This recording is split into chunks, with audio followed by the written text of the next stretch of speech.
Hello everyone, welcome back to another episode of r/ProRevenge. In today's episode, employees' lunches are their personal property and the company is not responsible for lost or stolen personal items.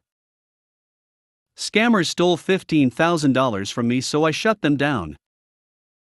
$10 and a pencil.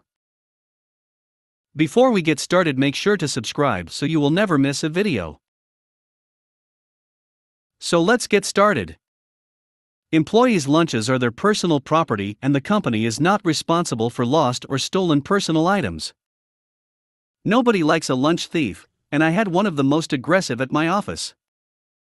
There were rumors for a few months leading up to the inciting incident of someone going around and taking people's lunches. Just about every day someone different would complain that their lunch was missing. It even happened to me once or twice, but I figured, hey, it's a big office, a few people are probably just careless and grab the wrong lunch and are too embarrassed to bring it back, or someone else packs their lunch and they don't know what's in there, so it's not obvious they have the wrong one, or whatever. Most people just brought brown bags with their names on it anyways, or identical Rubbermaid Tupperware with a little piece of labeled tape on the side. It was easy enough to mix it up. I had accidentally grabbed a wrong lunch once or twice, but I'd noticed before I got it open. I thought I was just more careful, or even just not as busy as some other people in the building. However, other people weren't as forgiving, and a quorum made complaints to HR. They were blown off. Personally, at the time, I thought it was all much ado about nothing. But then it began. My wife enrolled in a French cooking class online, and just about every day, I was bringing fancy gourmand leftovers in for lunch. You'd think I was picking up a to-go bag from a Michelin-starred bistro on the way in each morning. She really threw herself into the coursework. There were no problems for about 2 weeks, maybe 3, until one day my lunch went missing. Considering what delicacies I had to look forward to, I was pretty miffed, but I did a once-over around the break room and didn't see anyone eating my lunch, so figured someone grabbed my bag by accident earlier, saw how good things looked, and realizing it was their lucky day didn't bring it back to the fridge. I wrote the mysterious stranger off as an A****, but accepted the loss and looked forward to dinner that night instead.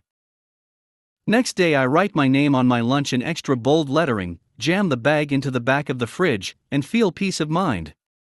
I get there come break time, nope, it's gone.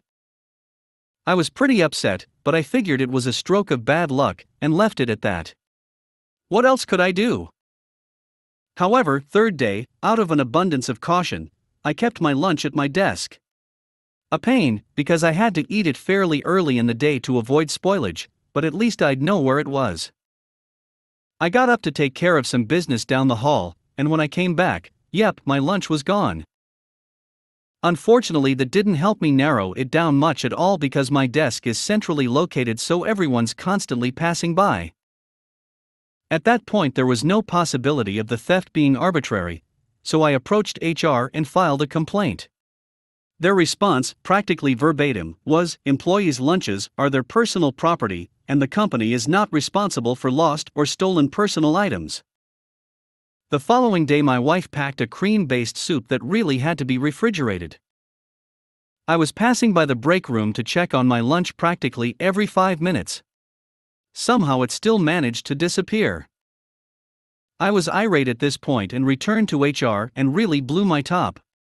The best they could do was send a memo around about remembering to check the name on your lunch when you remove it from the fridge, but they made very clear that it was a routine memo and in no way related to my complaints, which were not their jurisdiction, so not an admission of responsibility, because my lunch was my own personal problem.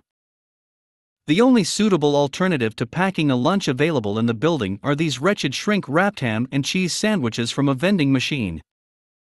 They've been marinating in the heat for God knows how long, and the bread is as stale as corkboard, and the meat is rancid, and there's gluey mayo smushed into the center.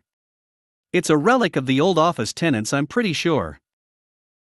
I vented daily to my wife, but her only idea was to start bringing a regular sandwich and apple again to dissuade the thief and get him to move on to other lunches. So, determined to prevent this low-life scum from downgrading the quality of my lunch, I hatched an elaborate plan. Then the pandemic hit, and I forgot all about this whole saga. I worked remotely for months and months. Then we returned, and after all that had happened globally, this was the last thing on my mind. But I got to the break room the first day back, frustrated from having to wear a button-up and tie after months of working in pajamas, sore from my desk chair, and exhausted from small talk, only to find my lunch was gone. This was a particularly sore point because my wife and I divorced between my last lunch and work and the present one. So I did not appreciate being reminded of any past threads involving her. I pretty much flew into a blind rage at that point. Especially seeing that stupid worthless memo about checking the lunch bag names posted in the break room, feeling so helpless, and so hungry, and so alone as it was me and my lunch against the world. I stormed out and was determined to return the next day with a plan. So, I came in the following day, with an empty lunch bag. And I checked closely to be sure no one was watching and I switched the contents of the HR person's lunch bag into my bag. So now their lunch appeared to be my lunch. They'd packed a regular brown bag, so I just discarded that, and I left, and I waited. I knew this was a pretty big gamble, because it was contingent on the theory that the thief was avoiding me while having lunch, but not wary of anyone else.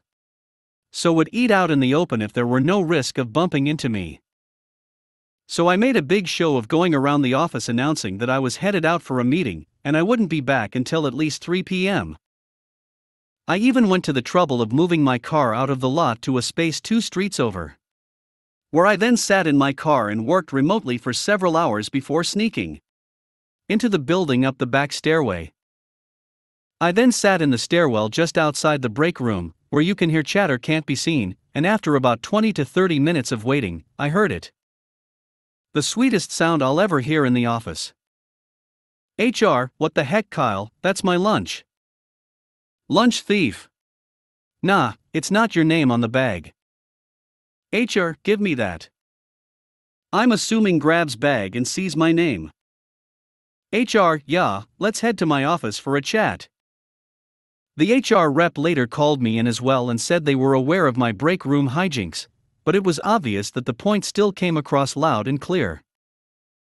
They warned me that it was a violation of policy to move another employee's lunch. It took every ounce of self-control for me to keep from retorting I thought our lunches were our personal property and the company was not responsible for them being lost or stolen.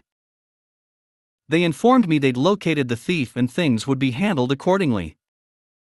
But better than whatever write-up they might be able to issue, Kyle, his reveal as the lunch thief occurred in front of the whole break room. So word quickly spread as to who had been stealing everyone's lunches earlier last year, and he is now the office pariah. He was in line for a promotion. The promotion is indefinitely off the table. And I also earned brownie points for exposing him, though more than I'm satisfied with are being attributed to HR. At the end of the day though, I didn't do this for this credit, or even the sweet revenge. I did it to get my lunches back. Scammers stole $15,000 from me, so I shut them down. I was scammed when I was trying to sell my timeshare. I know I should have been more careful, and after paying them $15,000 I was trying to get back at least some of my money. The person I was talking to said I would receive a refund, but never received anything. I contacted the Attorney General in the state they said they were in and was told they could not reach them. So the next time I talked to them I conferenced in the person from Consumer Complaints, and she was able to talk with him, but he just have her double talk on why there were so many complaints. So I started a plan. The Revenge. I work in high tech, and I went to their website and copied every screen they had and made my own with the word scammer in big red letters across the page. After I had all the pages created, I created my own site with the same name as this, except mine had the word scam at the end. I used a popular web hosting site to create my Send website and publish it with my domain name. It cost me $90 for 1 year. I even had other people who scammed by them contact me on my website. I tested my website using other computers to Google their name, and my website name showed up right under theirs. So anyone who Googled their name would see the scammer's site and mine next to each other. It took about 3 months and their website was taken down. Another 3 months and their phone number was disconnected. So I basically put them out of business because they would not refund any money from me. I would have been happy with $5,000 refunded and consider the $10,000 a lesson learned. Still do not know what happened to them, but about 1 year later I got a call from another company somewhere else, but it had the exact same setup. I just ignored them. Lesson learned. $10 and a pencil. A few years ago, after changing jobs, I found myself in a new office, with a new phone number. After some orientation, training and other new hire stuff, I finally get to sit down and do the things. I get my voicemail and answering machine set up the email, and the phone rings. Good morning, engineering. Yeah, when can I take the GED test? Sorry, wrong number. Rings again. Seriously, when can I take the GED test? Like I said, wrong number. Bye. This went on for weeks. 15 to 20 calls a day. People screaming at me for not being the adult learning center. One day, an epiphany. This isn't the adult learning center? Nope, do you know the number? Check Google, I did. This is the number on their website. Oh really? A little Google foo of my own, and I dig up a few numbers and give them a call. They tell me that they don't maintain their website, and there's nothing they can do about it, and it's not their problem. I'm just going to have to deal with it. My favorite line of that conversation was, "What are you going to do about it?" I work for the state. You can't do. Bye-bye. And you can imagine that bye-bye just dripped with the condescension that only hubris and decades of Karenhood can muster. Oh. Hell. No. Let's dance. The next day. Good morning. When can I take the GED test? We give that on request, it takes about an hour and a half. Come on down. Oh, awesome. How much is it? $10. Bring a pencil. We'll sharpen yours, but we can't supply them. Budget cuts, you know. Nah, I get it. See you in a bit. Take your time. They don't like me telling you this, but if you get here before we close, they have TO give you the test. See you when you get here. Thanks, man. See you later. Now for those of you who don't know, the GED test takes a whole day. It also usually costs upward of $100, depending on the state. In the state I was living and working at the time, it was around $200. As such, it was only offered at certain intervals.